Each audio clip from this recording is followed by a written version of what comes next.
Welcome to the Penny Bloom Podcast. Ain't another place that has got more bombast. Romp past your mom, dad's listening to Tomcats. Talking everything that make you sad. We don't want that. We're here to make you smile. Put your mind at ease. Peace, love, and bloom, and always praise Keanu Reeves. This what we about. Get some weed and now. We'll talk until we can't no more, and then we peacing out. Alright, let's go. Penny Bloom Podcast. It's the Penny Bloom Podcast. Penny Bloom Podcast. It's the Penny Bloom Podcast. Penny Bloom Podcast.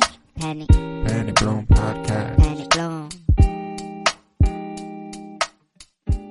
Hello, everybody, and welcome in to the Penny Bloom Dispatch. We have a wonderful show ahead for you today, and I'm so very excited to bring you in some entertainment, some science, some sports. We got some good stuff. We are sadly going to be mourning a couple people today. We got a few big deaths this week. We got news on the wrapping of some filmings, some other various Hollywood news, some new projects in the works, and then I'm going to review Megalopolis. In science, Joe brought to me these alien-looking figures among 300 Nazca lines discovered in this groundbreaking AI study. Excited to hear about that. And 2 NASA astronauts bumped to save room for those stranded Starliner colleagues that we said that we've been talking about in weeks past. Very excited for that. Sports, we're going to talk Royals. Kansas City Royals keep moving on in the playoffs, which is exciting. We got a couple NBA trades, and obviously I'm going to do my Week 5 picks, and I'm very excited for that. So with that, I'm Colton Robertson. I'm joined by Joseph George. What's up, homie? Oh, what up, what up? Always a pleasure to be here. Oh, and it's always a pleasure to have you. You ready for a good-ass show today, buddy? Mm-hmm. Oh, yeah. Let's do it. All right. So we are going to start on a low note. An absolute legend of the country music scene passed away this past week. Kris Kristofferson is passed at 88. And you would have been familiar with Kris Kristofferson most likely via Blade. Mm-hmm. He's Whistler in the Blade movies, this was sad to see. At first, I thought I just saw Kristofferson, and I'm like, oh no, the voice actor who played Kristofferson in Fantastic Mr. Fox, and I'm like, oh, and then I actually hit the Google, and then I'm like, oh, okay, no, not the same thing. No, real human. And see the good old Whistler, and I'm like, oh yeah, man. Whistler, man, yeah, and he was a member of the Highwaymen with Waylon Jennings and Johnny Cash and Willie Nelson, and that leaves only Willie Nelson left now, which is sad, but yeah, they've got some good ass music as a group there, and Kris Kristofferson's a legendary. I mean, like I said, legendary. He can perform his ass off. He could sing, and he was such a real motherfucker, man. Like I remember Sinead O'Connor took like a political stance on stage during a performance where he was there, and she got booed mercilessly, and he walked out there and like gave her a hug and like walked her off the stage and stuff, and was like, yeah, he was a good ass dude. He was about human rights, and you know, if you're a humanitarian, it's not just American human rights that should matter to you. And he was a real motherfucker, man. He was a good ass dude. So sad to see Kris Kristofferson go at 88, but yeah, we've got some happier news elsewhere, which includes the shooting of Guillermo del Toro's Frankenstein has wrapped, starring Jacob Elordi, Oscar Isaac, Mia Goth, and Christoph Waltz. This is one of my most anticipated movies. It sucks that it's a Netflix one. It's not going to get a theatrical release. As much as I would love to see a Guillermo del Toro Frankenstein movie on the big screen, I don't think I'll be able to. But still, this movie's going to be good as fuck. I'm excited for it. What a weird era to where a movie with really big names in there is just like straight to Netflix. It is, and streaming Guillermo del Toro as well. Like it is crazy. Do they think that if they drop it at the theater and Netflix, that they would lose more money because people would go to the theater instead of watching it on Netflix? Is that that's the thing, is that if Netflix put stuff in theaters as the distributor, they would still make money. In fact, they'd probably make more money than they do off. Like they would know they're specifically making money off this movie, not just the X amount of dollars a month on streaming service. So That's what the streaming model is fucking moronic to me. I don't understand. It's why stuff gets canceled after 1 season or 2 seasons. It's why movies are, they just keep popping up and they just keep putting stuff on there. And they only make if it's something that's worthy of a sequel. Not that this movie should have a sequel or anything, but like if it's worthy of a sequel, they only make a sequel if the viewership is in the like the most absurd levels you've ever seen. Like that's the only way you're getting another chance. And everything will get 2 seasons, maybe 2 seasons. You're definitely going to get 1.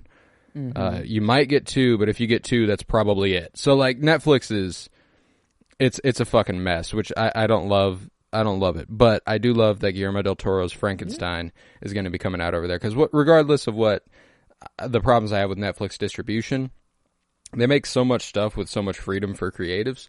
They allow creatives to make what they want. It's just like, yeah, you're not going to see a bunch of money on the back end because it's Netflix subscriptions, but you get to, there's not a lot of meddling from Netflix, I feel like, which is good. But, yeah, so I'm excited for that. At all like a release date or in a time, or maybe like a general time where they're saying it's going to come 2025, but no specifics right now. Yeah, not sure, but yeah, it's Jacob Elordi as the monster, Oscar Isaac as Dr. Frankenstein, Mia Goth, I believe, is supposed to be playing Frankenstein's bride, and I'm excited for that. That's kind of match made in heaven casting right there. But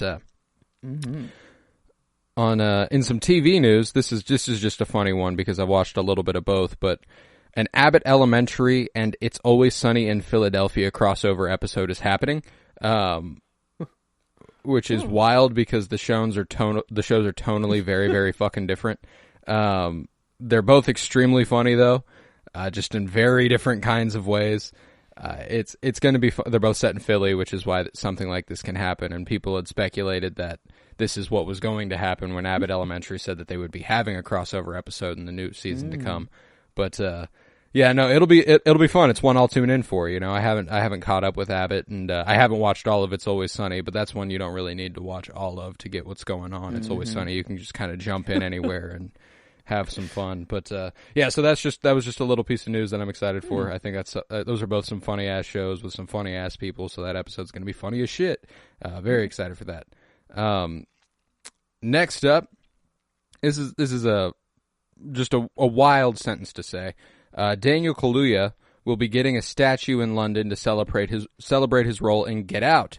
The statue will be placed alongside other iconic statues including Batman, Bugs Bunny, Paddington, Harry Potter, Mary Poppins, and Mr. Bean. And they're like, I'll throw Daniel Kaluuya from Get Out in there too. Man, I mean, I don't know how the selection process is made here, but that's the coolest fucking statue there. I'm not going to cap. Like, yeah, it makes sense that Batman, Bugs Bunny, Paddington, Harry Potter, Mary Poppins, and Mr. Bean all have statues in London, Batman's kind of the odd man out there, and Bugs Bunny a little bit, but all the other ones are just so British, like that makes sense.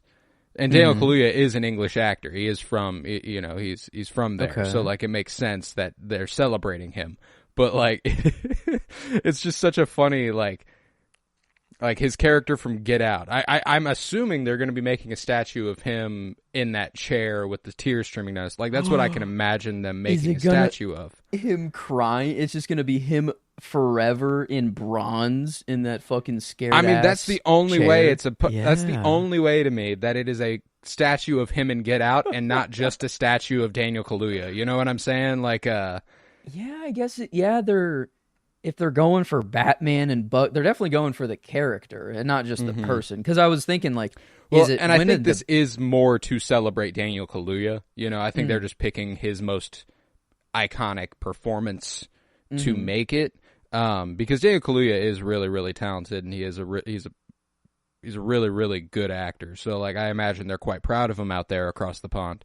But yeah, it's just funny to put it alongside Bugs Bunny, Paddington. They're like, yeah, Chris from Get Out. Yeah, I wonder when the Batman one went in. Is that just like Christian Bale? He's not that's American, true, right? He's English or somewhere over there across the pond. Maybe that's I think he's. Maybe I don't want to misspeak. I feel like he's from Wales for some reason. Yeah, maybe I'm really fucking that up though. That kind of sounds right. Yeah, no, you're. Oh wow. Havers, Ford West, Pembrokeshire, Wales. Holy, Okay. that's a name right there. But yeah, I guess yeah. Just if they had an actor that was from over there, and I guess Paddington. I've never seen it. Is that a? Yeah, that's all set all set in England. Yeah. Okay, but yeah, wow. I mean, hey, he's joining some good company. I don't think Daniel Kaluuya is too upset. Oh no, not by any I'd say means. That'd be freaking man. That would be kind of weird though to be the person that a statue is being made of. I feel like right, like all these other ones, like the character kind of outshines the person performing the character. I feel like, besides like probably Mr. Bean. Mr. Bean's probably the only other one that's like, yeah, well that's that guy, Man, but regardless, that I don't even know Mr. Bean's real name. I just it's know Rowan him. Atkinson. It's the dude who was at Spooky Island. Spooky in Scooby-Doo. Island, yeah. I still call him Mr. Bean even in Scooby Doo. Oh wow, he's a statue. Oh wow, he's just... yeah. So he's the only other. I mean, Mary Poppins a little bit too, but like, Batman, Bugs Bunny, Paddington, Harry Potter. Like, obviously you see Daniel Radcliffe, but that's Harry Potter. You know what I'm saying? Like, you don't go, well, that's Daniel Radcliffe as Harry Potter. No, that's Harry Potter. When it comes to the Daniel Kaluuya statue, you go, that's a Daniel Kaluuya statue. I don't even remember what his character's name was in Get Out. Yeah. Because it was Chris Washington. I remember, but I know a lot of people won't. I wouldn't have even remembered right then and there. Yeah, probably. So, man. But, yeah, well, I wonder, I mean... there is no other pose they can choose, right? Other than I think that legit chair. Has to be. It has to be the case. Or I mean, maybe? I guess they could go really, really like cool and do like something of him falling. Yeah, I don't know like how that would work. Into the sunken place somehow. Yeah, like that shot would be cool. But either way, like immortalizing moments like that doesn't feel great. Yeah, because if someone were to walk up, have never seen Get Out, and never, like completely out of context, this is kind of a weird stat. If it is him just crying in a chair. No, yeah, that's why I'm like, hey man, I'm happy he's getting one. Regardless, this is something that he is more than deserving of. But it's just funny to see it alongside those names. So just wanted to bring that up because it's funny. The next two things I fear are directly related. They did not come out as directly related, but now they seem like they might be. So, first up, we'll do, okay. This is new. I didn't send you this part. This was just last night this story came out. Studios are assembling superfan focus groups to assess various materials for a franchise project to avoid social media backlash. I wonder. Yeah, what company could have been could be all doing because this Ryan right Johnson wanted to make a good fucking movie. Okay, but so they will. This was a quote from an executive within a popular company. They will tell us if you do that, fans are going to retaliate. If it's early enough and the movie isn't finished yet, we can make those kinds of changes. Which is nightmare stuff to read. Just let people make the things that they feel like they should be able to make.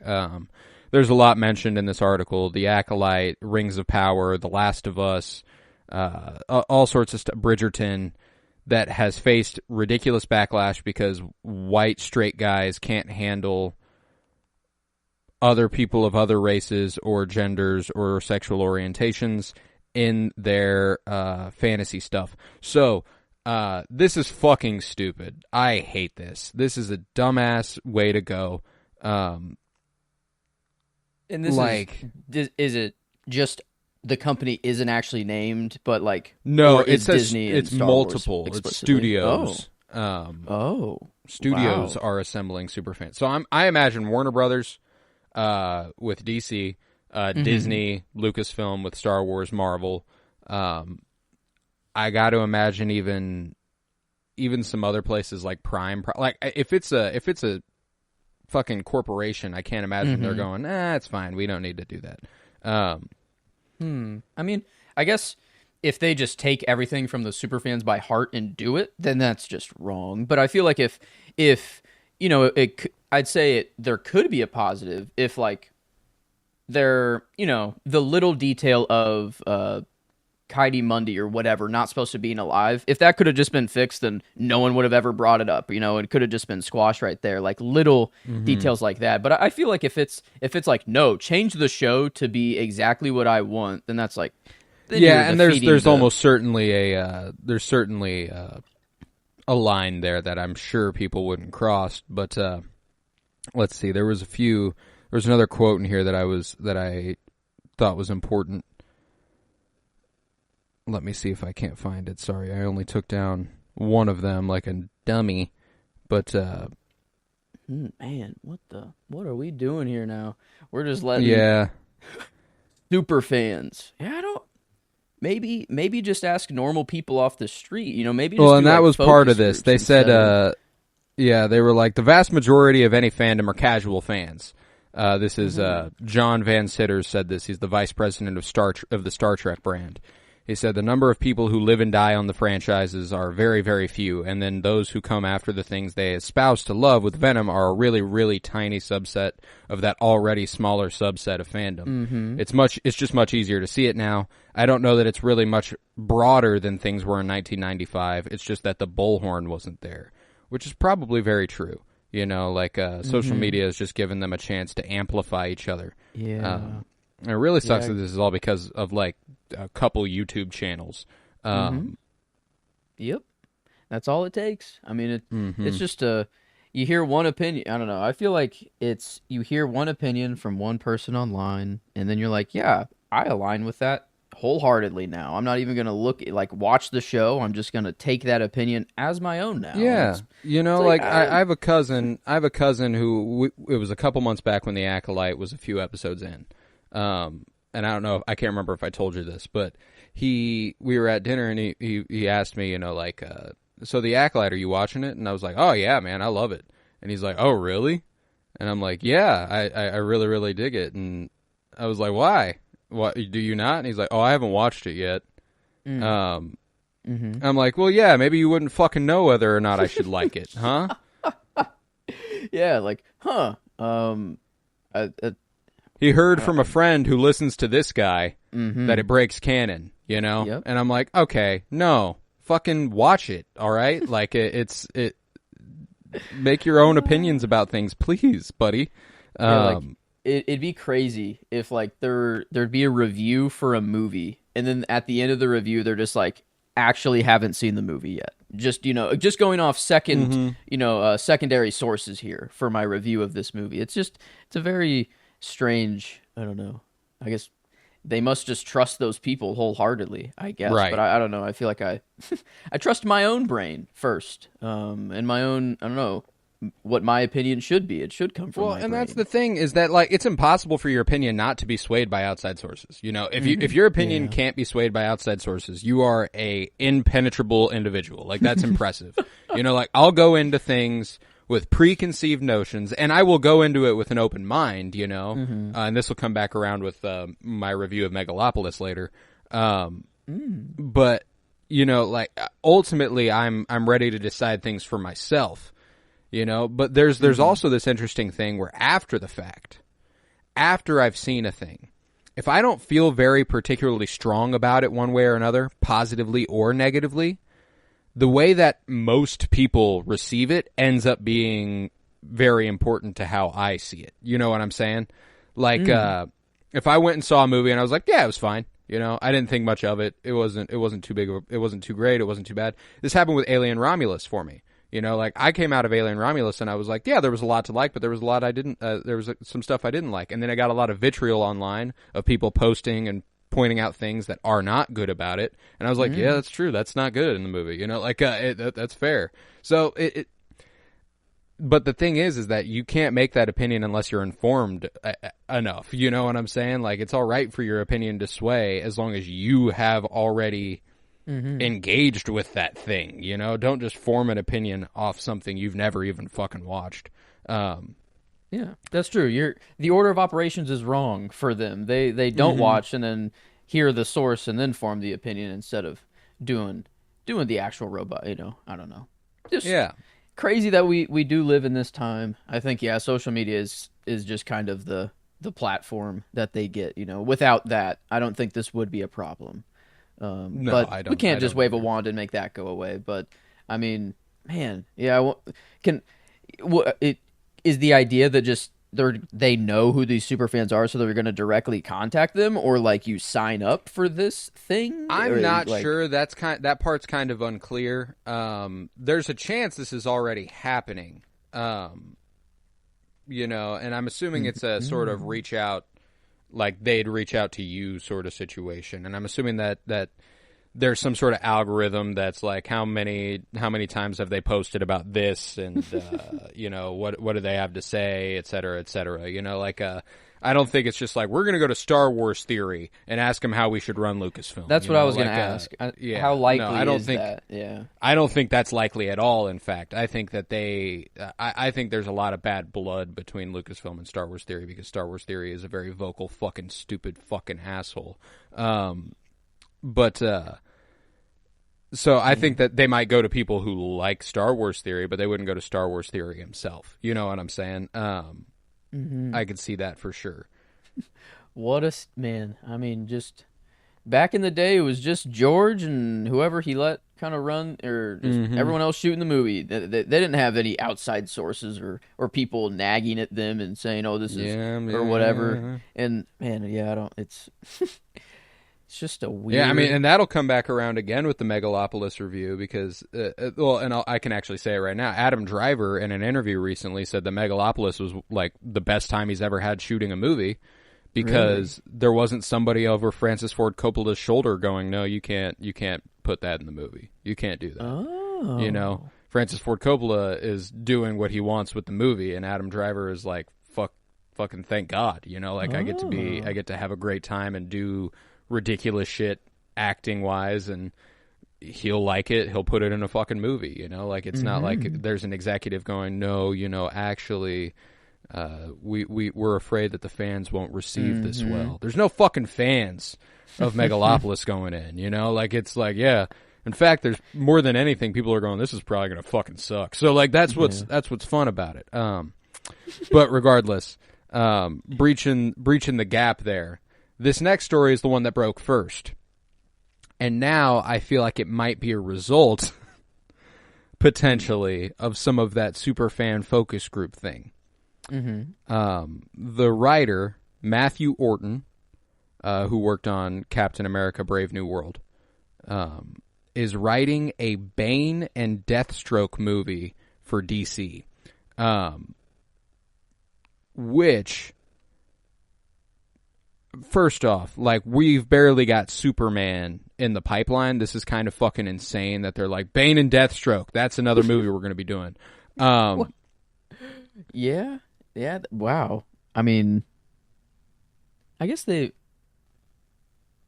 that is a crazy, they don't no year or anything attached. Just we will be doing this eventually. This guy's writing a Bane and Deathstroke movie. Yeah.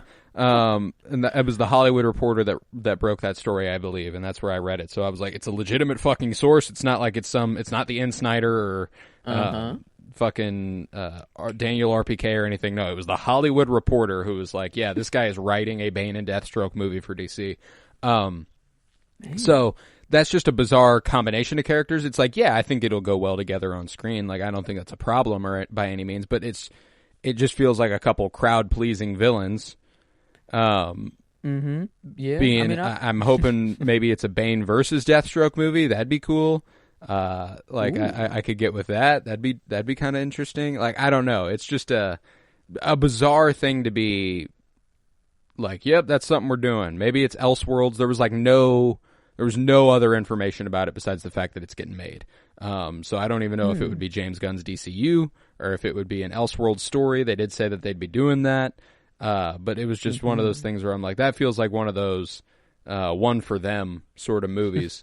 And it's a movie. Yeah. It's not even like an animated series, which is what it feels like it probably should be. It's a fucking feature film that they are making about Bane and Deathstroke. Man, Bane's just hard to do in live action. Dark Knight Rises was all right, but Bane is just supposed to be fucking massive. Not that. You know? Yeah, I don't know. Yeah. And in the video games, hearing this as a video game player playing those Arkham games, yeah, this would be fucking awesome to have. This sounds, yeah, like they're catering to, I don't know exactly. I don't know. Just no, that's right. Like, I think it's cool. I think it's a cool idea. It's just one of those things where I'm like, who's this for? And then when I think about who this is for, I'm like, it's one of those super fan focus groups. You know what I'm saying? Like, that's what makes sense to me. Now, there is the chance that this is all that they were willing to let, kind of come out, that it was a Bane and Deathstroke movie, and that there's a chance it could be about a larger villain team, which would be cool. Regardless, it was enough to stir some excitement, and more than enough for me to scratch my fucking noggin.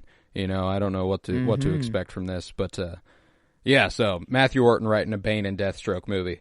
Next up, Daniel Day-Lewis has seemingly unretired from acting.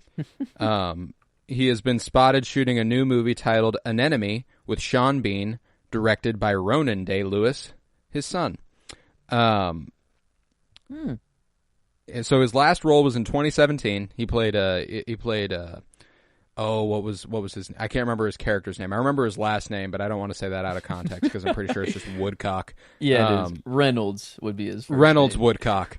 Yeah, because I was like, all I can remember is Woodcock, which is not. But in The Phantom Thread, a great fucking movie, by the way. If you can watch that movie, you absolutely should. Fucking gorgeous. I love Daniel Day-Lewis. So this is really pleasant news. He's launching Ronan Day-Lewis's directorial career, it would seem, with a performance in his new movie, which will automatically bring it some esteem, which is very, very nice. I'm really excited for this because I love me some Daniel Day-Lewis, and I want him back on my screen. You know, hopefully it means it's a return to acting officially for him, and not just I'm popping in for my son's movie, but. His acting credits are just kind of spaced out though. Like they're very sparse. Yeah, and I mean, I only know him from Gangs of New York. Really, for me, I guess I haven't seen the Lincoln movie. That's kind of crazy that is him. I haven't made that connection until now. But yeah, it's always like 2005. Yeah, There Will Be Blood. Like every I don't know 2 if you ever years. watched that. I haven't. No. Yeah, he's the lead in There Will Be Blood, and that's a fucking fantastic movie. That's so like it. But he is an incredible actor, and it is funny that he, like you said, he spaces out his roles by 5 years at least. I speculate that he retires so that people don't bring him projects all the time, and he can just kind of choose what he wants to do without it being like, and this script hit your desk, this script hit your desk, this guy wants to contact you, this guy wants to talk. He could just be like, I like this director, hit him up, see what he's doing, you know, like that sort of thing. But that's, I guess, that's a way to do it. I mean, he's got the money already. I think he's already won. He's set, and the acclaim. He's considered maybe the greatest fucking actor of all time, which is insane. But he's incredible. I'm excited for this. Immediately became one of my more anticipated movies of the years to come in Anenome, especially considering it also has Sean Bean, which is kind of the, you know, like, I love Sean Bean, so it's my boy Ned Stark right there. I can't wait to see him on the big screen again. But with that, I will bring us to my Megalopolis review. So everything you've heard about this movie is true. Oh, God. Is that a good thing? Could be. I don't know. That's up to you. I'm not exaggerating. Everything you've heard about this movie is true. Doesn't matter if it was good, bad, neutral, anything. It's all there. It's a bizarre one, you know, and I know if you haven't seen it yet and you are and you're big in film circles and you're hearing about Megalopolis, you're probably tired of hearing about it because it has been incredibly divisive and people are talking about it in such a bizarre way that they don't really talk about any other movie. And I'm here to tell you it's with good fucking reason.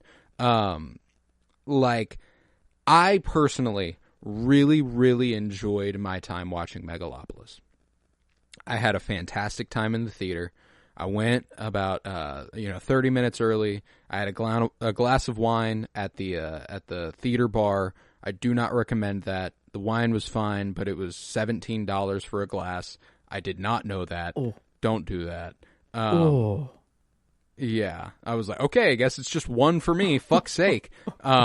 But regardless, so I got a nice little, mellow going, and I walked into Megalopolis. Mm-hmm. It is a truly bizarre movie. It is fascinatingly edited.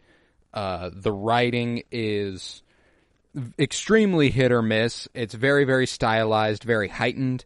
It's Megalopolis, a fable, and they are taking advantage of the fable title to the fucking max. It's a vanity project. It's a vision of grandeur.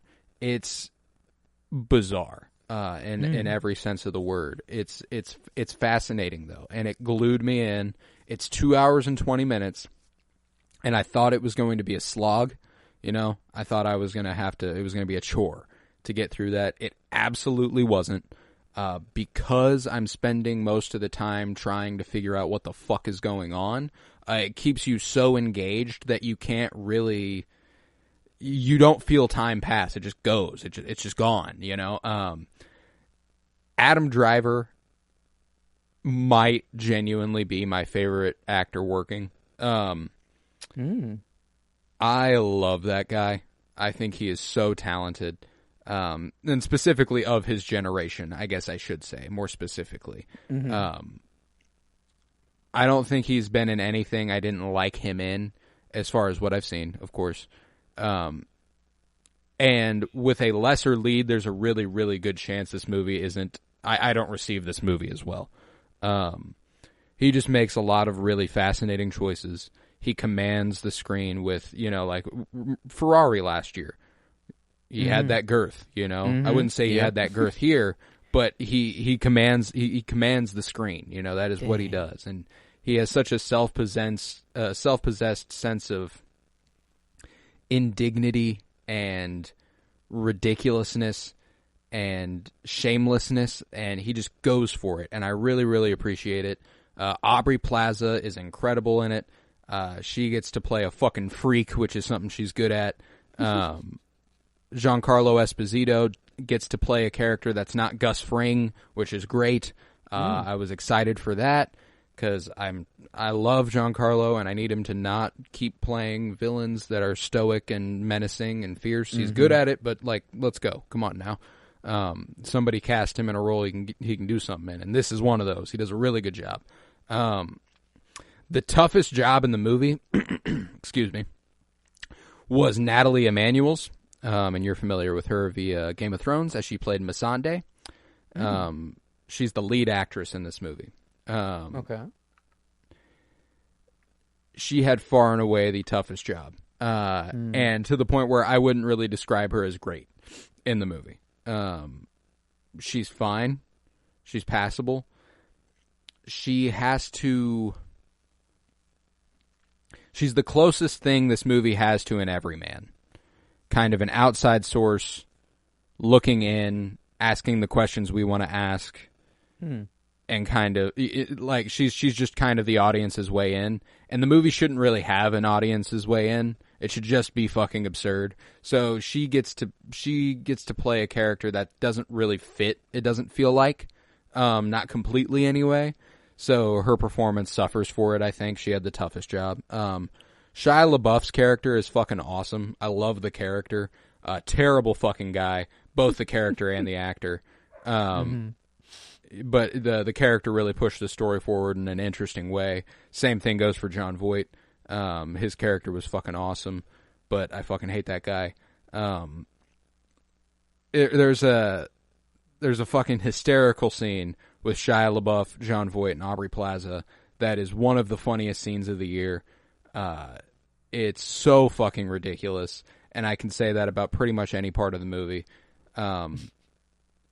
It's absurd. It's a great time, and I genuinely think you should go see it on a big screen.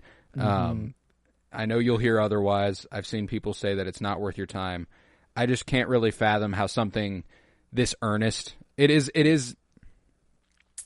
One way I've seen it described is like a let's get you to bed grandpa cinema. It is like, wow, what are you fucking doing? Huh. And I see what they mean, but there's an earnestness to it, and he's trying really hard to make something that is memorable and something that will stick with you, and it certainly did for me. It's really, really sweet. It ultimately culminates in a way that I didn't anticipate. I thought it was going to be. I didn't think it was going to be optimistic. It didn't seem like that kind of movie, and the messaging ends up being really, really positive and naive to a degree, certainly. But it's about a creator who wants to make the world a utopia. You know, he wants to make it perfect, and that's not really feasible. But I appreciate what the movie says about it. It's interesting, and I certainly won't forget it anytime soon. Coppola. He's a piece of shit. I do not like Francis Ford Coppola. Motherfucker can make a good movie, man. And a lot of them. I did a lot of homework in anticipation of Megalopolis with a lot of Coppola movies. So I do want to do a Francis Ford Coppola ranking to top off this review section. I've watched 9 Francis Ford Coppola movies, and I will work from the bottom of the list to the top of the list. That is going to be the methodology here. So we'll start at the bottom with the movie that I haven't watched in the longest time. So I hard to say whether or not it would rise higher on this list. I haven't seen it in more than 10 years. At 9, The Outsiders, 1983. Huge, iconic cast. Patrick Swayze, Rob Lowe, Matt Dillon, Tom Cruise, Diane Lane. Huge, great cast. I remember reading the book in middle school, watching the movie in middle school. Don't remember much about it, but I have watched it, so I have to throw it at the bottom. 8, Peggy Sue Got Married.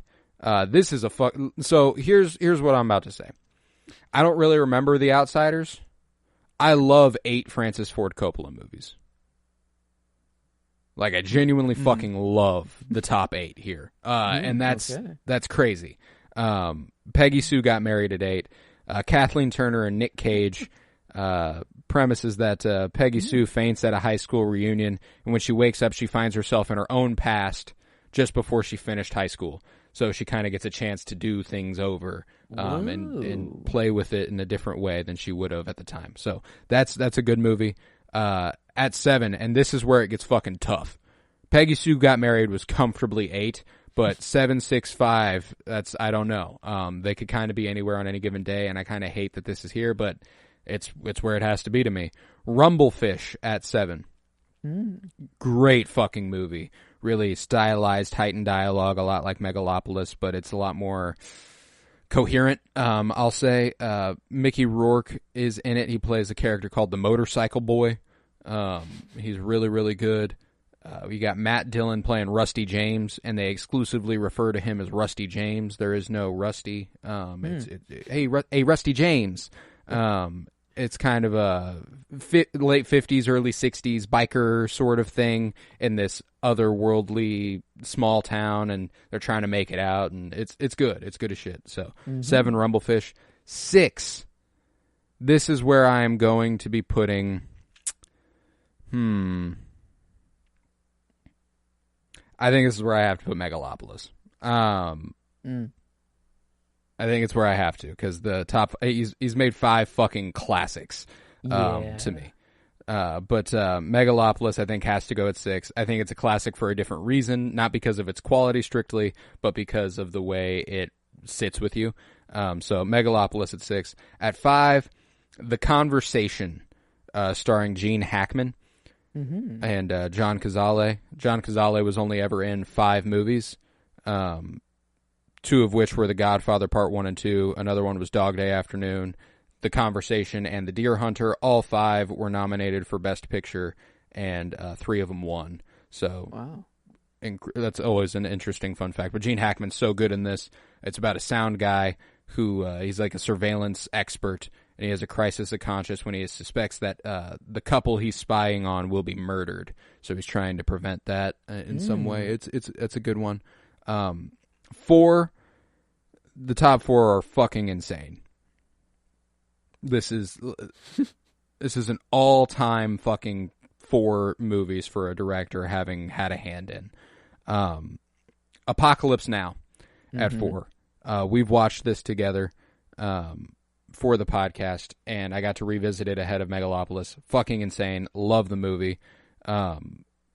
Just epic and sad and disturbing and everything. It's so good. 3, Bram Stoker's Dracula. It's Halloween season, baby. You're fucking up if you're not watching this movie. It's so fucking fun. It's a little bit of a divisive. It's a divisive movie too. People don't really love it, or you either love it or you don't like it at all. But Gary Oldman as Dracula, Winona Ryder as Mina, Keanu Reeves as Jonathan Harker, Anthony Hopkins as Van Helsing.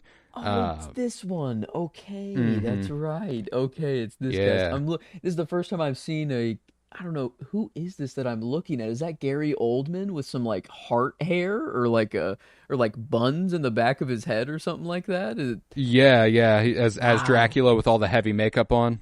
Okay, yeah. Well, that hair is hilarious. That is this more like in the like this is comedy, like or more funny, or is it no? Like is his hair? No, it's a drama. It's a drama. They're taking it fucking serious. Just this one picture, wow, on the banner of it on Letterboxd is really, man, it really gave the wrong vibe. Because the poster of it looks very actually menacing and actually scary and gothic and all that. And I wouldn't say it's particularly scary.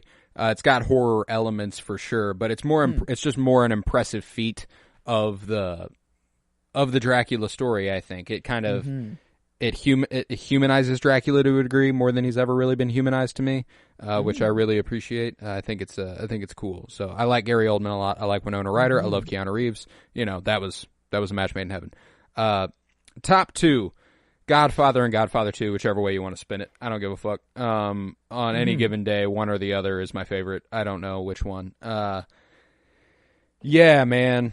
I hadn't revisited these in a couple years, and I did, and I was like, no, there's a reason people fucking love these, huh? I read the book after I finished watching them because I was like, damn, the movie was good. I don't want to stop thinking about it.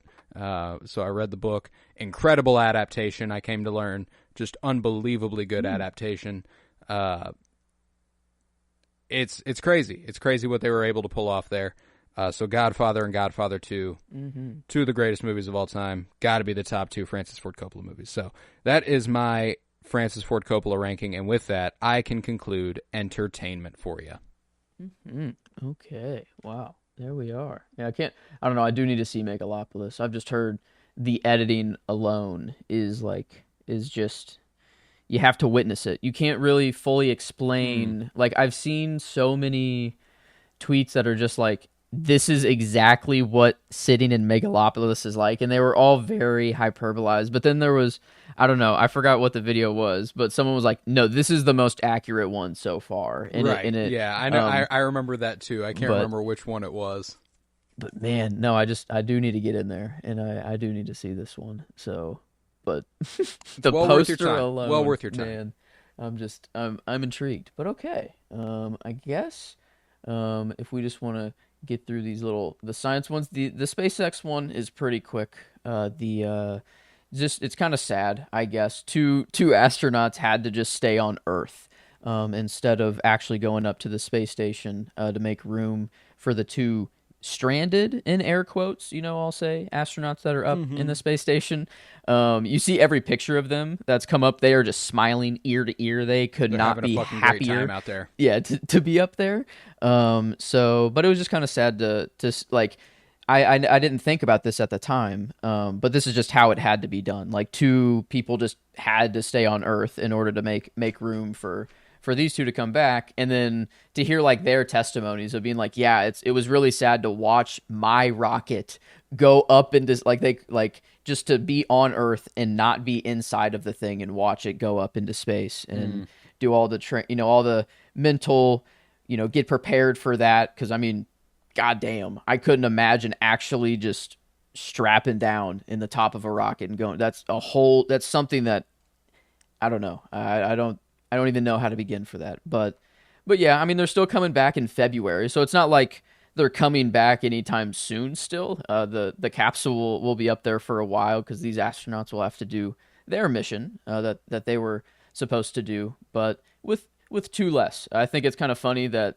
the mass of a rocket is so down to the smallest scale that they had to put like fake people in their seats, in the like two missing people's seats, in order to like for the rocket to actually perform like it should, and all the calculations to stay on track. I don't think it was like a mannequin or thing. I think it was just literally like a weight, like a block that they kind of just strapped in there, but simulating the weight of the people. But yeah, I don't know. It's kind of even like another dagger to that astronaut's heart. Is like, damn, in my seat there's just a fucking block of metal, a goddamn rock, or whatever. Yeah, just something like that. But it'll bring two astronauts back home eventually in February. But yeah, that was kind of the update there. And then, man, this is, I didn't even know these existed. These Nazca lines. And then, but I guess the new thing is that I guess there's a shit ton more. There's just so many more than people ever thought originally. There's already like 200-300 that have been discovered, but then there's 300 more that I guess they send drones up and they let it, some like Google Earth images and satellite images, but they said most of it is they send a drone up and then have AI that's trained off of, I guess, spotting these lines better than the human eye. But it does it just, I don't know, I guess way better.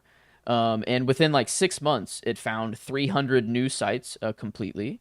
And it's the AI model, it says that it's predicting to find 230 plus more. I don't know how it gets that number, or like how it just knows that there's more out there. But regardless, the pictures that like that they're actually putting into the ground, like it's just lines in the ground that from the ground don't make any sense. Like you cannot actually see what these things are because they're so big. And the biggest one is like 1,200 feet long. Like they're massive, and you can only see them from the sky or from a drone or from just a very, very high vantage point. And there's like a couple that are in like the side of a mountain, so you can kind of see them on this. They seem to follow a path, like kind of a path that this civilization took commonly. And some of them you can see like on the side of a mountain, but almost all of them you can only see from the sky, which is just kind of an interesting thing. This, it's 500 BC, so it's about 2,500 or 2,000 years ago that these people are doing this. But most of them are like decapitated heads. Like that's like a very common trend. Maybe not most of them, but most of the humans and the humanoids that are on here just have decapitated heads, and in some way, shape, or form. A lot of them are just animals. And the one that's been getting the most hype, I guess, is an orca holding a knife. And I saw it really does look like it. Like I'm like, okay, it has to just be like their fin or something like that. It kind of, so metal. It literally looks like it's holding a little dagger. But now they're confirming for us that they knew where the lost city of Atlantis is. Yes, and it really was ran by the fishes, I get, or the orca, or something. The orca really, he was a killer, But yeah, they have some like some of them look like Doodle Bob off SpongeBob, straight up. Like the faces are just it's one of them looks exactly like Wilson on what is that, Castaway? Yeah, with Tom Hanks. One like they're weird, and it's kind of like, I wonder what the purpose for putting them in the ground was. Like if it was for the gods, kind of like, because we can't see them, only you can see them from the heavens above. And that's just, I don't know, it's pretty cool to think of just people, I don't know, digging in the ground. And but why would you want to show the gods that you're decapitating heads? Maybe that's like in their name. Sacrifices in their name, potentially. Man. Could be threatening aliens. That'd be cool. Yeah. Is this some warning, some like totems? Like the equivalent. They're like, you come fuck with us, we'll cut off your head. We'll send our knife-wielding orca after you. Hey, we've got giant fish who have knives. I feel like that'd be pretty fucking cool. Yeah, but who knows what more we'll get? I mean, there's just most of them are really just animals and of mundane scenes, but there are a couple that are just crazy. And I had the thought of we're thinking of these as ceremonial and very purposeful, but it would be really funny if this is just like the earliest known form of graffiti. Like this is just kind of some like rebellious couple or people that just, because I don't think it really takes many people to do these. I don't know if it might just take one.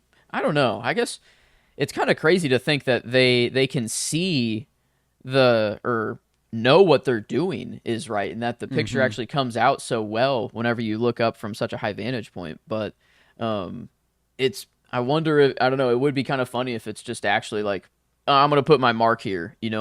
I'm in the knife-wielding orca clan. Yeah, I'm gonna make this 10 football fields long. That's true. That is, what the fuck? That is, I don't know. That one has to take more people. I guess most of them are. The person who made that was his Megalopolis. He made it, and it was a vanity project at the time. Everyone was like, "God, this is ridiculous. Why are we letting this guy get away with this? This is an abuse of resources." He's just making something to benefit his own name, and he's like, fuck it, man. I'm excited. This is going to be cool. And it stood the test of time, as we see. Yeah, we're seeing it right now. Someone in 500 years will watch Megalopolis and be like, "Oh my God, this is what humans were doing. I get it." Yeah, and who knows? Maybe it does make sense in the future only. Maybe that's I don't know. I haven't seen it yet, so I can't really speak to it. But some reviews have seemingly that this movie either breaks space and time, or this, it's something that we shouldn't see yet. But it's just, but also at the same time, my favorite review is that it sucked Megalopolis. That was a good one. That was a good one. That was just fun. I mean, I just don't really know how you can put it in a good-bad dichotomy. Sorry to go back to it. I don't know how you can be like, I don't think the movie was good. Mm-hmm. I liked watching it. I don't think it was bad either, though. I just thought it was fucking interesting, and somebody framed it really, really interestingly. Like, you don't go to a museum and look at a painting and decide whether you like it or not because it's specifically good or bad. It's a good painting or a bad painting. No, it made it into a museum. You recognize that it's supposed to be a good painting, and you try to figure out why. You engage with it on a deeper level. And maybe we should treat movies the same way, which I think is an interesting way to put it. Now, that doesn't apply to every movie by any stretch of the imagination, but there are movies that I feel like that does make sense, and I feel like Megalopolis actually is one of them. Sorry to go back to Megalopolis. No. Let's go back to the knife-wielding orca in the ground. Well, no, I mean that is pretty much it. I mean, it is just that more shapes are popping up, and I guess there are more to come. But it's hell yeah. I was just trying to think of, if it's not graffiti and not ceremonial, I don't really think there's many other reasons for them. I mean, it could be, who says there's, why do we create? Why do we make art? Yeah. But I guess they could have just done like cave paintings or whatever, like carved it into the side of a wall that was real small. I guess maybe it really could just be vanity projects, like giant, fucking massive. Once you graduate from the paintings on the walls, you get to go, all right, well now I hired enough people, we can go ahead and get this thing fucking popping. But I guess the more part that blows my mind is that these are kind of simple things in the ground, but how? They don't have drones. They don't have a way to see, go high up. Well, maybe they do. I don't know. Maybe we're missing a chunk of history. I don't know. But it seems that they could just, make some lines, go up in the air, check their work. Okay, go back down and do whatever. But it's kind of, I mean, the drawings aren't anything spectacular, I guess. If it was the Mona Lisa to scale of 1,200 feet, then I'd be, that'd be something, I guess, a little bit different. But it is just kind of, 5,000 years ago, people were like, fuck yeah, I'm just gonna make this big ass fucking giraffe on the ground. that can only be seen. Motherfucker's neck long as hell. Yeah, no. And just had to dig a hole or dig a trench for a long it's more of like a fill, I think, instead of digging. I think they kind of like, I don't know. I didn't really look into the process of how they actually do it, but it seems that they're more coming out of the ground instead of being a trench dug into it. Yeah, dug in. So, that's dope. That's dope. A very strange.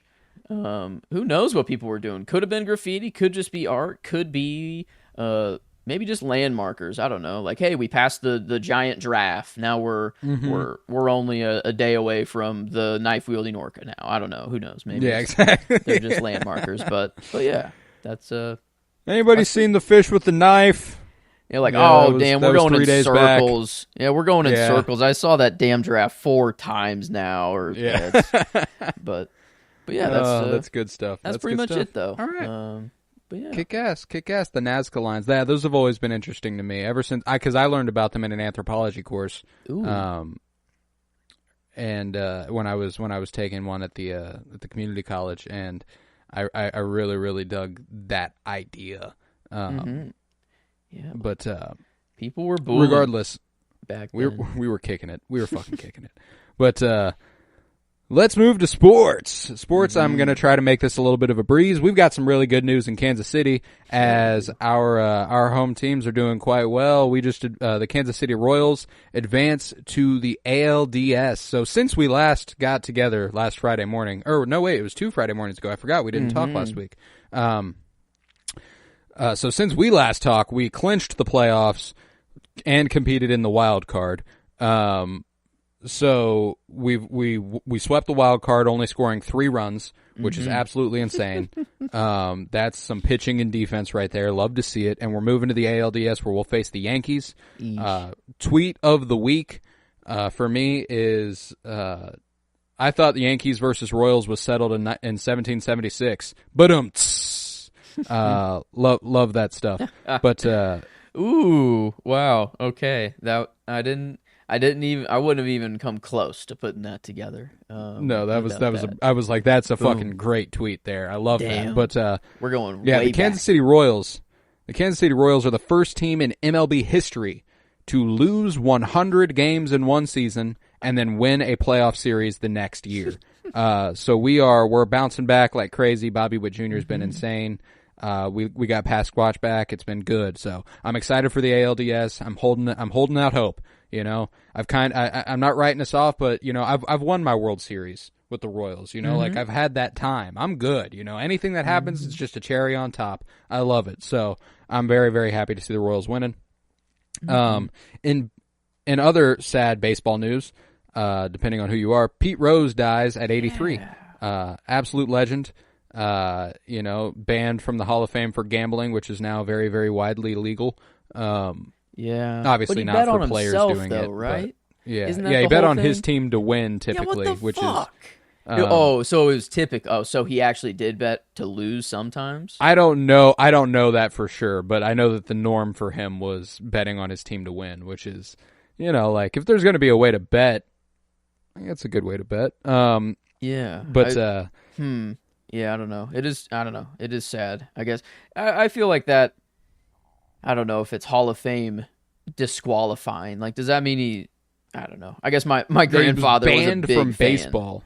He was fucking incredible. He was a great player. You know, I don't think it should be disqualifying, and I'm assuming at some point posthumously it will be revoked and he will be instated into the Hall of Fame, just because the legalization of gambling is going much wider and wider, and it's being looked at with much less of a frivolity. I feel like it's going to be good. I think he'll eventually posthumously find his way into the Hall of Fame.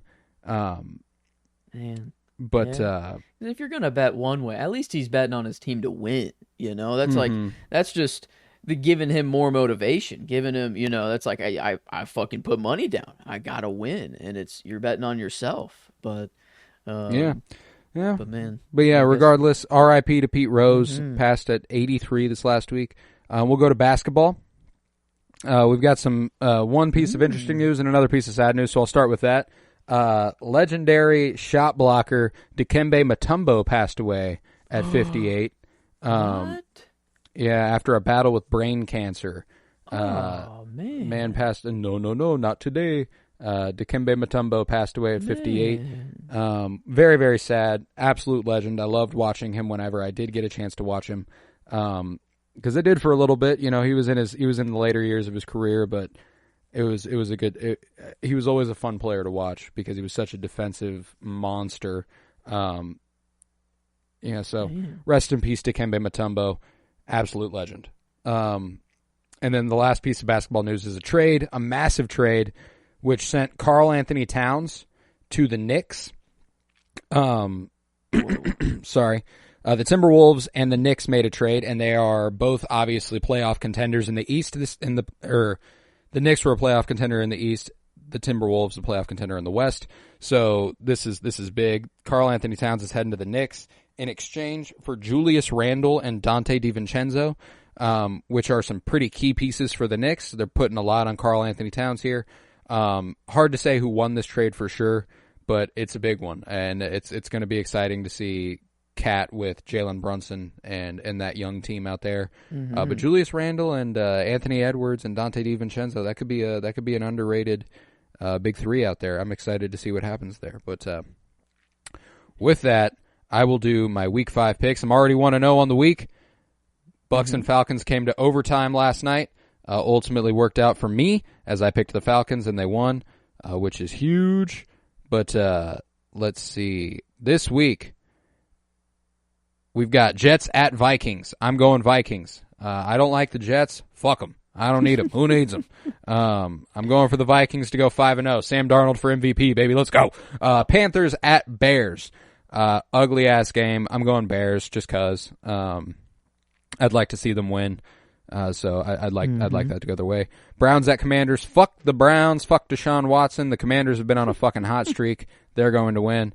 Dolphins at Patriots. The Dolphins are ugly as shit without Tua at quarterback. Gonna have to go Patriots. Colts at Jags. I don't know why I've picked the Jags so much this season. They fucking suck. I'm going Colts. Bills at Texans. The Bills have been nasty, man. The Bills have really, really looked good. It's hard to bet against them, against the Texans, even though the Texans are really good. What's been really wild about this NFL season is that if it's not like a couple teams, literally any game is anybody's game. I have no idea who's going to fucking win. I'm 35-29 on the season so far. Very, very close to split even, or 36-29 after last night. But so games like this, Bills at Texans, this could really go either way. I think I'm going to go with the Bills, though. Ravens at Bengals. I'm going Ravens. Fuck the Bengals. Raiders at Broncos. I'm going Broncos. Cardinals at 49ers. I'm going 49ers. Giants at Seahawks. Seahawks are my pick there. Packers at Rams. This is a tough game. I have no idea. Jordan Love's coming off that injury. They didn't look great last week, but the Rams have a ton of injuries. They haven't looked great. It's just, I don't really know. So I'm going to go Packers. Next, we got Cowboys at Steelers. I think the Cowboys are going to be a fucking mess after the last few weeks. I know that they got a light one last week with the Giants, but I'm going to go Steelers this week. And then Saints at Chiefs, baby. Monday Night Football in Kansas City. You know I'm going to go Kansas City. I know we don't have Rasheed Rice, but, you know, Mahomes has done a lot with a lot less. So hopefully he can pick it up. He's off to a rough start. 6 touchdowns, 5 INTs. Would like to see him pick it up a little bit. But we're 4-0, so, you know, fuck it. I'm going to go Chiefs. We'll move to 5-0. I heard kind of a crazy just line that every year that we've, like the past 2 years, we have traded in for a wide receiver that ended up having a very, very massive part in winning us that Super Bowl that year. And it's just the trade deadline is, you know, I guess it's coming up, I guess November something. But like, I wonder if we just follow that pattern again, if we have to. I mean, there's a bunch out there that we have that we would love to have again, you know, for one, I don't think we'll ever get him back. I don't think we want him back. Tyreek Hill. I know, but he wants, would be big. He's struggling right now. Imagine if he's like, fuck it, man, I fucked up. Like but would we accept him back? He'd have to, I think he would have to come back with apologetic intention because I don't think we want him back. But he would be nasty with Xavier Worthy, two of the fastest players in the league. Tyreek Hill would be the second fastest player on the team, which is not something that happens. Damn. But the two that I would be more excited about, and I wish were possibilities, Devontae Adams from the Raiders, but he's on the Raiders. The chances of us making a deal with Oakland are very, very slim. Or Las Vegas, not Oakland, sorry. Very, very slim there. And then Amari Cooper, who I think is actually feasible from the Browns. I would love to get Amari Cooper. That would be, for me personally, Devontae Adams would be ideal, but I don't think the Raiders are going to part ways with him. Amari Cooper, that would be top two for me. I would love to get him. Hopefully we can end up stealing one of those guys. That would be awesome. But and then Thursday Night Football next week. I forgot to go ahead and say that. We got 49ers at the Seahawks. And you know what? Fuck it. I'm going Seattle. I think they're gonna get them at home. I like Seattle at home. Every time Seattle's at home, it's hard to bet against them. And they've been good this season, man. They've had some close games, but they've held it down. So I'm gonna go Seahawks. Fuck it. I don't care. Okay. There we go. Yeah, I guess What's that? I put in this time. I just actively put in the bet while you were saying it this time. We have a possibility of getting $315 off of a single free dollar here. So we'll see. Yeah, it hasn't panned out so far this season. 1 week though. 1 week is all we need. That's 1 week is all we need. And we're gonna hit one of these weeks. I'm 4-1 on Thursday Night Football. We might want to start betting on Thursday Night Football with something there. But regardless, I'm pretty happy with the way the season's going. It's been an exciting football season, and I can't wait for the next several weeks. With that, we will conclude this episode of the Penny Bloom Dispatch. We'll be back next Friday with a little bit more for you on the Dispatch. Joker 2 comes out this weekend, so I'll probably find a way to the theater to watch that and come on here and suffer through it and talk about it. Can't wait for that. We've got, obviously, we'll have more Royals baseball. They'll play in the ALDS, or at least start it. Let's see. We'll also have more Chiefs games. There'll obviously be plenty of entertainment news. I come with it every week, so that'll be there. Me and my dad are recording episodes on Sundays, and we're either putting them out Sunday or Monday.